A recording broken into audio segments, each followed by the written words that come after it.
हर हर महादेव. दीक्षा kitchen. आज बनवणार आहोत आपण उपवासाची चटणी. तर चला बनवूया. आपण चटणी बनवतो इथे उपवासाची. त्यासाठी मी 4 हिरव्या मिरच्या घेतल्या आहे आणि शेंगदाणे घेतले आणि फोडणीला जिरं घेतले. तर अगोदर आपण मिरच्या भाजून घेऊ. मी त्यासाठी कढई ठेवली आहे आणि मिरच्या भाजून घेऊ. शेंगदाण्याचे साल काढून घेतले. आता मिक्सरमधून वाटून घेऊया. आपण भाजलेल्या ते आपण वाटून घेऊया. हे असं झालंय. त्यात आपण पाणी घालूया. थोडंसं पाणी घालून आपण असं छान बारीक वाटून घेतली तिला. मी भांडे ठेवले. त्यात थोडंसं तेल टाकून घेतले. आपण फोडणीला जिरं घालूया.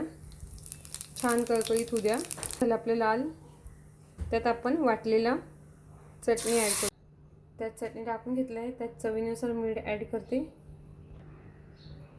थोडीशी साखर ॲड करूया आणि थोडंसं पाणी घालते. परतून घेऊया. ही बघा छान आपली उपवासाची चटणी रेडी झाली आहे. हे बघा आपली चटणी रेडी झाली आहे. तुम्हाला आवडली असेल तर करून बघा, खाऊन बघा आणि कमेंट करा.